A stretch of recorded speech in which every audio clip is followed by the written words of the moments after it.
everybody, we are back for another episode of the Accommodation Show. This week, I am joined by a new friend of the show, a new friend of mine, JJ King. Welcome to the show. Hey, thank you for having me. We've been trying to line this up for a little while, and we're finally here, and it's exciting because of what you're doing, because of your business, because of your history in the industry and things that you're going to be doing in the future. Beachside Vacation Rentals, over 300 properties under management. You've built this with your co-founder, Riley. And what I want to do today is explore how you've built this business, why you built this business, and how things are going, and give people practical tips that they can take away to build their own empire, so to speak. Look, how's it going? It's good. It's good. It's been, it's totally a rocket ship building this business. And, we've been in business just over 3 years. And so, we've seen incredible growth over the years. And as soon as you set something up, something changes, and then you have to make a new process. So it's been a great learning experience and a lot of fun doing it as well. Yeah, well, 3 years, that's absolutely nothing. You're kind of one of the COVID babies, right? Yeah. We came in right after COVID. We got the benefit of all of the crazy pent up rental demand right after COVID. So yeah, it's been awesome. It's kind of interesting though, because a lot of people that I do bring onto the podcast or they interview that are the size of yours, they all started before COVID. And whether it's COVID or not, we were talking 5 years, 6 years, 7 years. And quite often for people to think about coming into the industry and to growing it to a business of your size, it can be quite daunting or challenging. When you guys started up, did you have an idea that you'd get to the size that you are as quickly as you have? Was that sort of was there foresight to it? It's funny you asked that. So it might have been my partner Riley's idea. It certainly wasn't my idea. I actually thought that we were starting this as a side hustle, and it certainly ended up being a lot more than that. So, I think it's just one of those things. We've been in the right place at the right time quite a few times, and it's helped us grow and continue growing. Yeah, it's interesting because you need to have the motivation, you need to have some of the skills that you can learn along the way. But luck has got a large part to do with it as well, in terms of getting through those different milestones. Tell me about the journey. Tell me about the story. Where did it all start off? Yeah, so my partner Riley had a 8-unit apartment complex that he had recently purchased. He knew that I was in the industry. I had some experience before this working for a vacation rental manager. Yeah. And he reached out and asked if I could help him get the property listed across the OTAs, help him pick out a property management system, get him a website, just kind of some of the basics when you're just getting started. Sure. So I helped him get a couple of those pieces in place. And a few months down the road, he said, I have some cleaners. I've got some free time that I'm messaging guests, but I could message more guests. I have some free time and I really enjoy doing this. What if we started a management company together? You could handle all of the technology and I'll handle all of the operation side of things. And, I said, sure, I still have a full-time job. I'm planning on just doing this, kind of nights and weekends type of thing. Yeah. And had no inclination that it was going to grow at the pace that it did. He ended up signing a couple of homeowners right off the bat, and then we ended up growing up to 100 units in our first year, and that was when I made the decision to jump from my W-2 job over to do this full time. I mean, that the start of the story is very similar to most businesses. It's people are running their own thing, or managing 1 or 2 properties, and then it's like, hey, actually, I'm onto something. I quite enjoy this. I'm good at it. We could do this as a service to other people. And then you get towards, that growth up to 100, it's quite phenomenal. Was that done through organically, or was that through some acquisitions? Yeah, no, that was all organic. We really pushed Google Business right in the beginning. That was something that I think, and this was, 3 years ago, I think a lot of people were familiar with Google Business, but maybe not putting an emphasis on it for their businesses. And so that was something we had guests leave a bunch of reviews for us. So Mhm. anytime a guest checked out, we asked them to leave a review, not only on the OTA platform, but also on our Google Business, which a lot of people weren't doing at the time. And Yeah. so while some competitors might have had, 15, 20, 100 Google reviews, we had um, hundreds and hundreds of Google reviews. So when you searched for us, we Mm. popped up right away on the top of the search results anytime you were searching for anything related to vacation rentals in our market. And so I think that contributed a lot to our organic growth in the beginning. And then another thing that we were doing, which we still do now, is a lot of networking with local real estate agents. And so Mhm. at the time, especially post COVID, there were a ton of people buying properties in our market. There's a big real estate boom, people interested in investing in short term rentals. And so real estate agents obviously needed a place to send all of those people that were Oh, looking or had just recently purchased. And so we were just underwriting as many deals as we possibly could at the time of just giving projections for properties and just trying to get our hands on as many agents as possible. what at that stage, well, with that first 100, what percentage would you say would have been through those real estate relationships versus the organic? Was it 50-50, or was it more towards the real estate side? I'd say it's about 50-50, from the organic versus the referral. The other ones that have been like really great for us, we worked with an interior designer. And so people would purchase these new properties. They'd want to get the property furnished and designed and all of that to get their short-term rental set up. And then that designer would refer us the business, because a lot of times either they got it designed and then tried to manage it themselves and decided it was too much work and needed a manager, or they came in with the mindset right off the bat that they needed a manager. But either way, that's another great referral source. And then we've also gotten some referrals from photographers, insurance agents, mortgage brokers. Anybody who's kind of like adjacent to the real estate industry. That's amazing. That's amazing, especially in a very competitive market, right? So you guys are in Florida. You're just most of your properties is situated just east of Orlando downtown, right? Yeah. So it is kind of interesting. Our market is not nearly as competitive as some of the traditional vacation rental markets. So something like a Destin, Panama City, Kissimmee, Florida, like all of those, where it's like there are tens, if not hundreds, of property managers in that area. There's not as many property managers in our market, which also kind of allowed us for that quick growth. Is that there were a couple smaller property managers, but there's not like anybody that had a huge stronghold.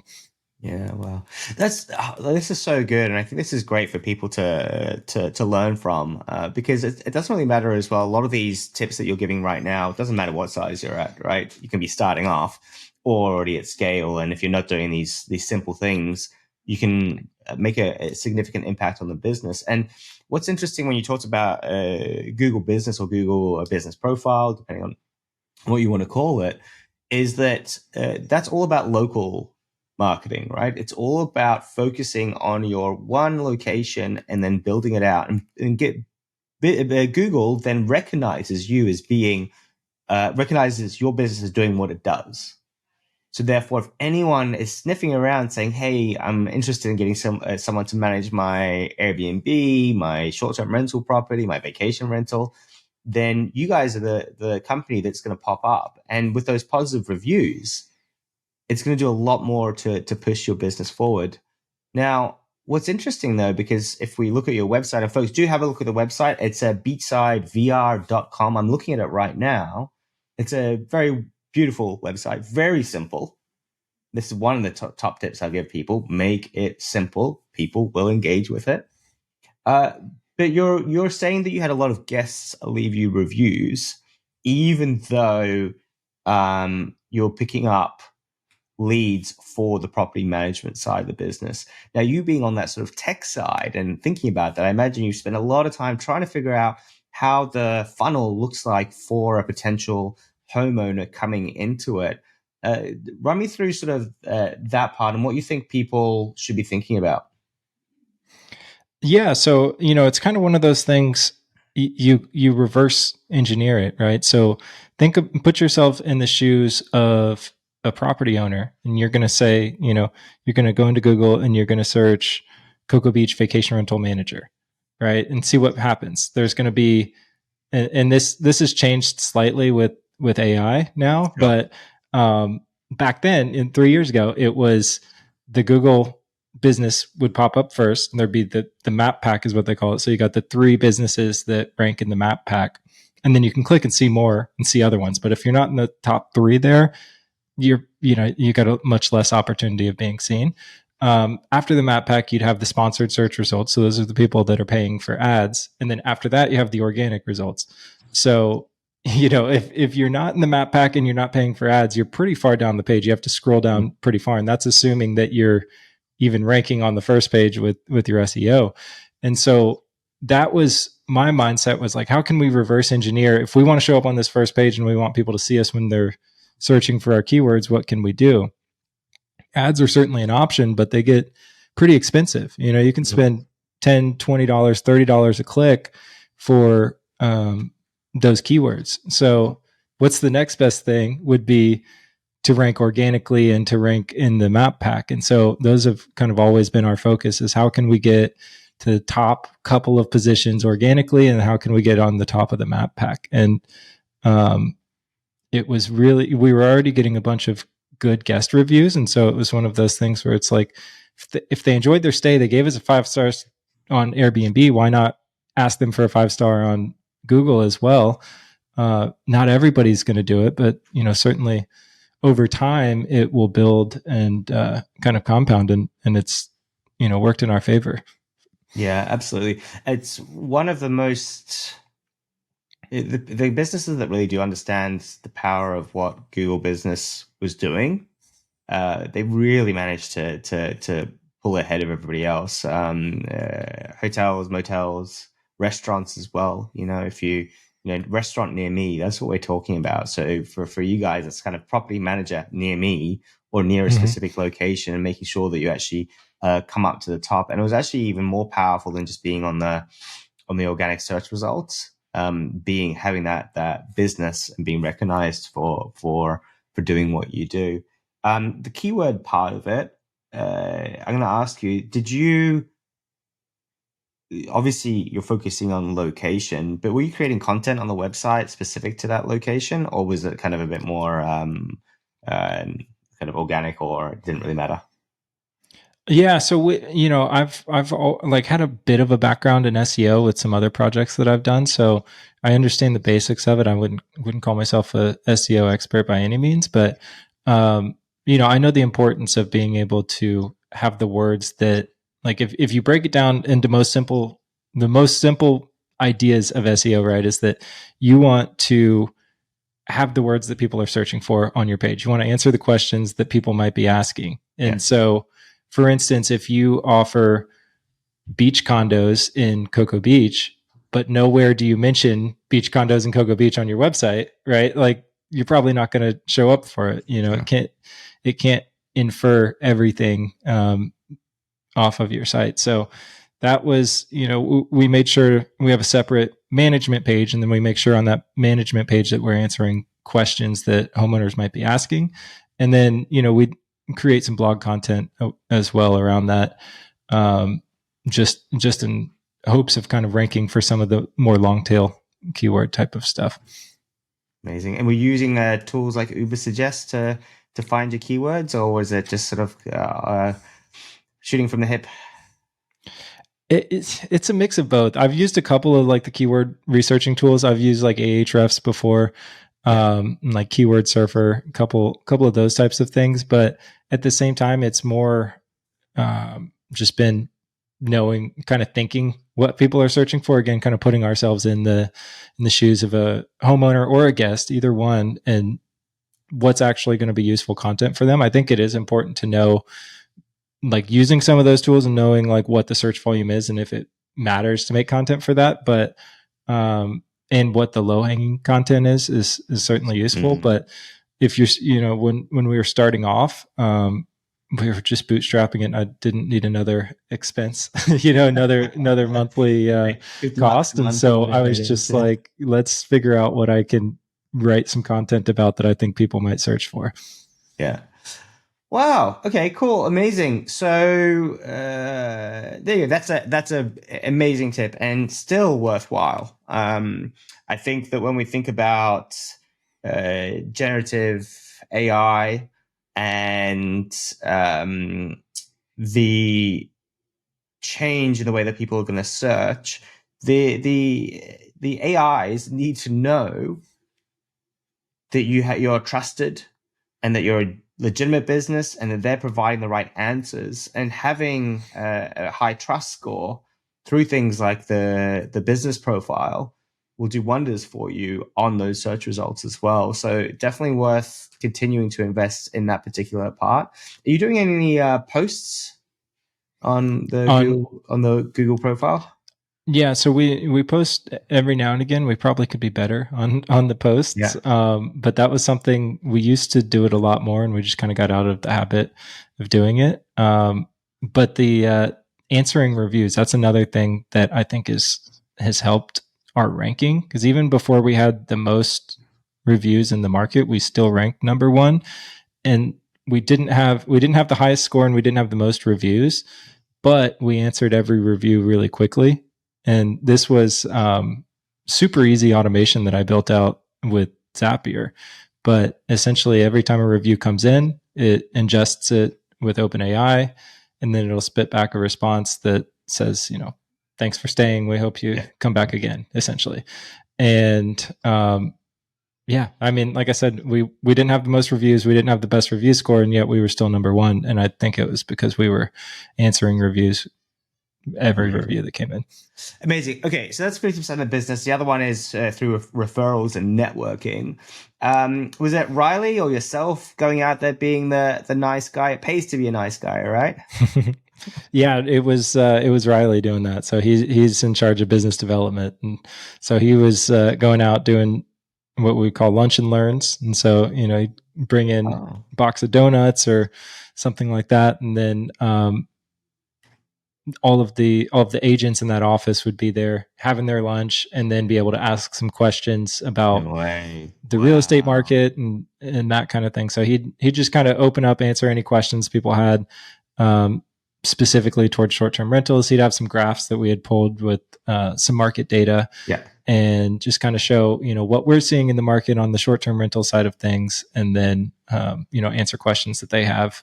A lot of times it's questions about regulation, questions about how operationally we do things. So it's just great opportunity to knowledge share.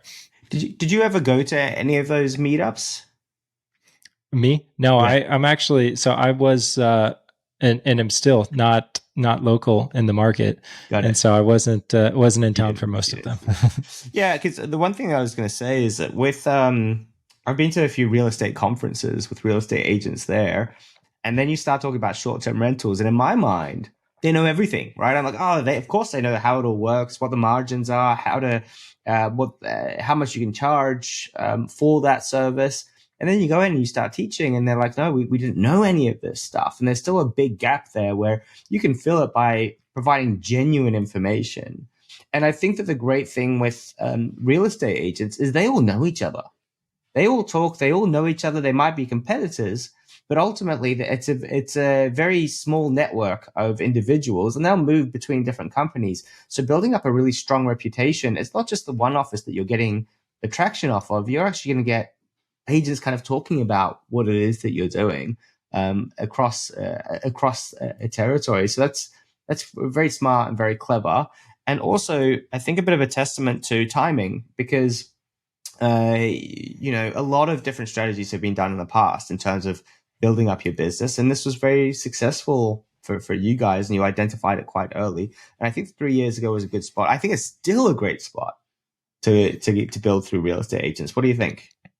Yeah, absolutely. I mean, I that's my number one tip for anybody that's asks me about, starting out, is networking, talking to agents. And you know everybody always gets kind of hung up on, like, what am I going to give the agent, right? Like, what's my referral, what's my bonus incentive, that kind of thing. But I think at the end of the day, sure, offer whatever you want on that, but I think at the end of the day, agents just want to know that their customers are being handled and being Mm-hmm. taken care of, Yeah. and they want to look good, right? So Yeah. if you can make the agent look good and be like, their customer goes back to them, it's like, thanks so much for referring me to this great property manager, they're happy.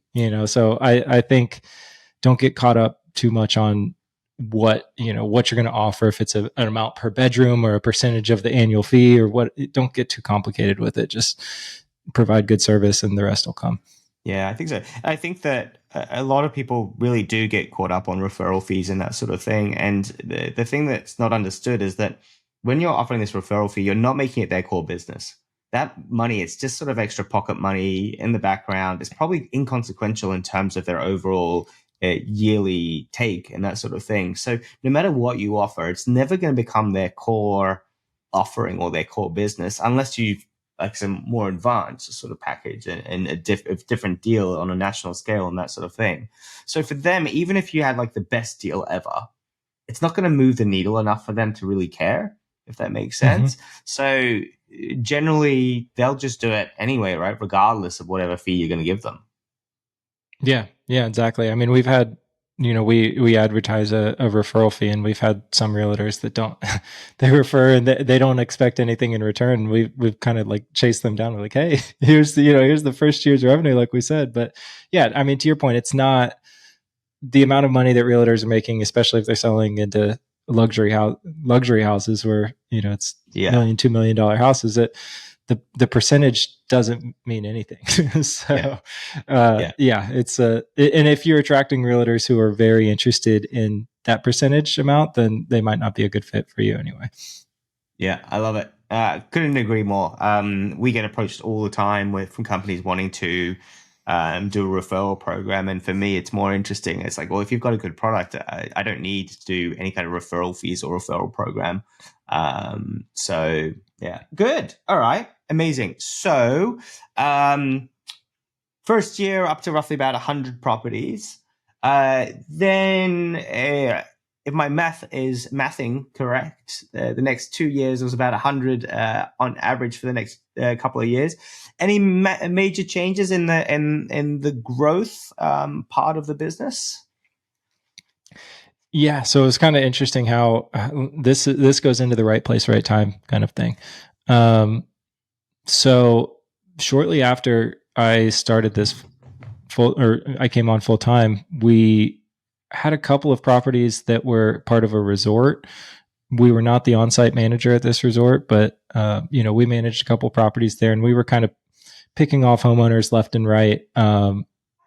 But the on-site company actually went bankrupt, and so they came to us and essentially were like, "Hey, we're out of business as of last Friday.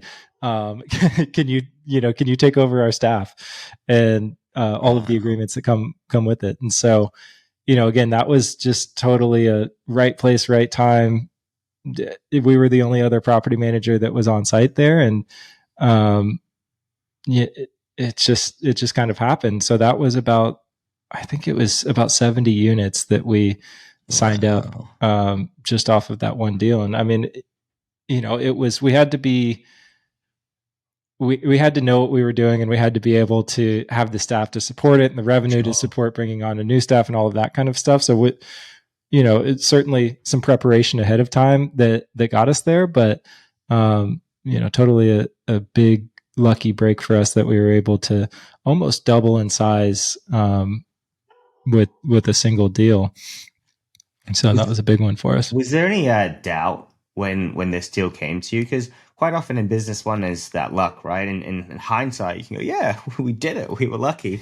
But then also, there are quite a few opportunities that will come across your desk, or that you're like, "Oh, I could do this, or I could do that." It's all the time, right? Different paths that we can take. Was there any doubt just saying, "Hey, actually, is this the right fit for us? Should we be doing this? Is this too much?" Are these properties the right quality? Do they fit our brand? There's so many different questions that have to be answered when you're doing it. Or did you see the deal and just go, oh my God, this is way too good to be true because we're already managing in the complex. We understand it. Like give it to us. Let's do it. Yeah, I mean, it kind of happened so fast, and it was.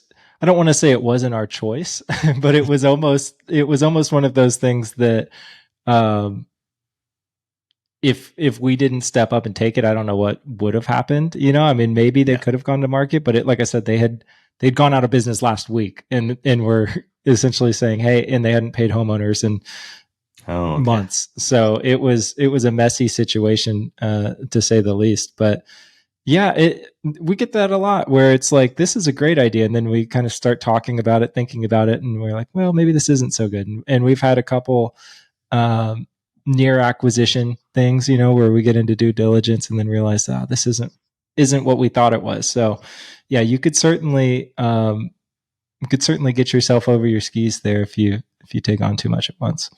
Yeah. So, right. Okay. So now it sounds like you're moved into a bit of a different phase, a different mode where you've got all of the organic stuff coming in. You've got your referral network through your real estate agents and different partners that you're working with, be it designers and photographers. And that's kind of like just, I imagine for you, just regular business that you're doing all the time. But to really push the extra growth, particularly when markets can be challenging, particularly when you get to a certain size as well, then acquisition is generally the next step for a lot of businesses. Is that a path you're going down now? Is Have I kind of summarized it correctly, or is it a bit different? Yeah, so we've yet to do an acquisition, but we're Hmm. actively kind of looking at it. Um, and what I have talked to a lot of people who are doing acquisitions, and I think it's great. I think it's a win-win when you can structure it correctly for the company that doesn't want to do it anymore and the company that wants to acquire the company or those units, or however you structure that. So we're looking. It's just our market. There are not a ton of property managers, so there's not a lot of options there to acquire, but certainly something that we're keeping our eyes open for. Yeah, it's an interesting one, and I think a whole other podcast. And there's a lot of people that have done it in terms of strategy of moving into a new territory. I know quite a few businesses that have tried opening new territories and haven't got going with it.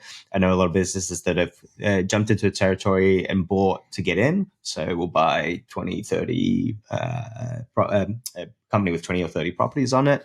So then we can at least get the traction. We've got the staff and the team, and we've got that hub. And then from that hub, you can start to build out. So it's a really interesting one. Let's okay. So I feel like within half an hour, I think we've given lots of different tips for people to get started. If we were to rewind it a little bit, JJ, and just think sort of more about people that are maybe just getting started, or that they're small, or maybe they haven't started at all.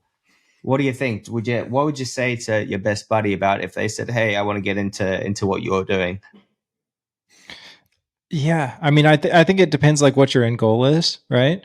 So I think if you are trying to be an investor and manage your own properties, and maybe have 5, 10 properties, I think that is something that you should totally just figure out on your own. Maybe take some courses, watch some YouTube. There's amazing content on YouTube all over the place. Mm, Listen to some podcasts. Like, I'm sure just going back to listening to multiple of these podcasts, you be able to start your own business just from that, I'm sure. good. Um, so I would say, just try and learn some of the stuff on your own.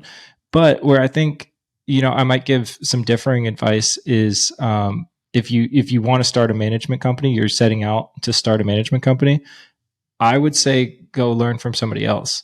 So go work at another management company for a bit, and assuming that you don't have a non-compete or you're opening in a different market or however that works.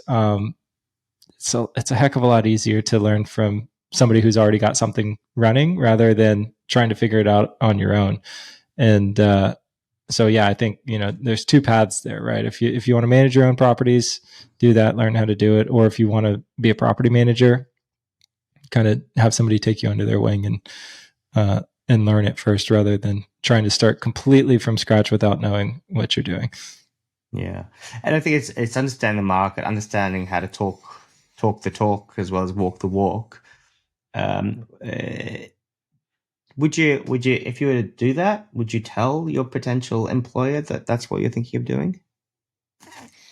No, no, and I don't think, I think it depends, definitely depends on what you are, um, what you're trying to do. I don't think I would want to work in the same market that I'm going to be launching a company, right? Like I think get a job in a different market so you're not launching a competitor, because that Yeah. gets pretty messy pretty quickly. My point is just, learn from some other people in the industry Mhm. before trying to figure it all out on your own.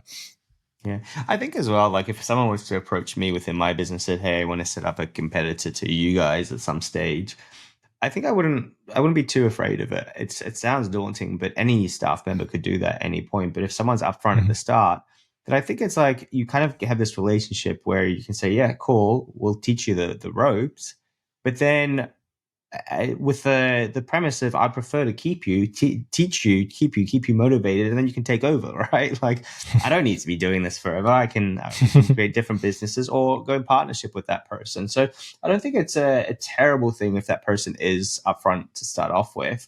And I think that that could be a really good selling point in terms of you going out there. But I love that idea. Is there's so much information on online as well, where I think it can be quite confusing, and it's kind of like you need that coach or that mentor to take you through step by step right now what to do, rather than, because it's all changed, right? Like, how do you get owners now? What technology do you use? Because it's just become a complete disaster, not disaster, but nightmare to try to figure out which PMS you should use, right? Mhm. And how should you manage guest communication? What is the latest technology? What are the fees you should be charging your owners as well, right? It's so different from every single business that's out there. Yeah, okay. Uh, I want to try to keep this one short. Maybe what we'll do is maybe come back and what would be great, JJ, if we can do an automating it episode and talking about all the nuts and bolts that you guys have got in the background. Like you mentioned Zapier, which is a great tool. What I'm going to end on, I think, is just asking about when we were talking about the Google business profile, um, and how powerful that was. Now we understand an SEO as well. Uh, Generative answers are changing things. I know of some people that are doing incredibly well because historically they've done well in the past, and or they've built up their brand. So now they become the go to source. And I think that for Beachside Vacation Rentals, you might have the same. Who's the best property management company in that area? What do you think? What's the impact going to be of AI on your business? Yeah, yeah. I mean, I've done some some tests with ChatGPT, just kind of like asking it, and Beachside VR shows up. So that's a great first thing, right? Um, but I think it's kind of changed the way that we see content and like content creation. I've been trying to put FAQs on like everything that we do, whether it's a blog post or a landing page or whatever. Like you'll notice on the website there's a lot of FAQs, and that's because I'm trying to think of every question that somebody might ask AI, and then AI goes and searches the question, and then they see that the question's already answered conveniently on this website. I know, by the way, this website seems to be a major player in the space, and the other content around the website backs it up and kind of confirms that it is a major player. So yeah, we'll take this answer that's already answered on that website. So that's kind of my mindset behind what AEO and um, basically writing for the AI. So Mm. yeah, FAQs. I love it. I just did a search. You do come up in the top four, and it says Beachside Vacation Rentals, a full service vacation rental manager with local market knowledge, daily dynamic pricing, and an owner first mindset. It's good if you want a hands off approach and strong owner communication. There we go. um, Amazing. Look, you're full of knowledge. It's very, very clear. I think it's a shame that we don't have an hour or 2 hours of your time. But we'll find ways to do that. Maybe we can get you over to this side of the world, into Australia or New Zealand, to come and talk to some people about the work that you're doing. It's very impressive. I can see that also you have you and Riley have got a very strategic mindset as to how you're running your business and how you're doing things, with some great technical skills as well behind it. Folks, I recommend that you check out beachsidevr.com. JJ, if people want to engage with you directly, is that permissible? Yeah, absolutely. I am active on LinkedIn, so you can find me on LinkedIn just searching my name, JJ King. And then also feel free to email me. My email is jj@beachsidevr.com. There you go. Nice and easy. Folks, thank you so much for watching, for listening. Make sure you hit that thumbs up button. You subscribe to the podcast, share it with a friend. If you think that they might benefit from it in their journey in their vacation rental business or short-term rental business, give us a few stars as well. We talked about reviews. It does make a big difference. It helps with all the algorithms so that they know to come and share this content. JJ, you're awesome. Thank you so much. I wish you a really good rest of the day. Thanks, Bart. Take care.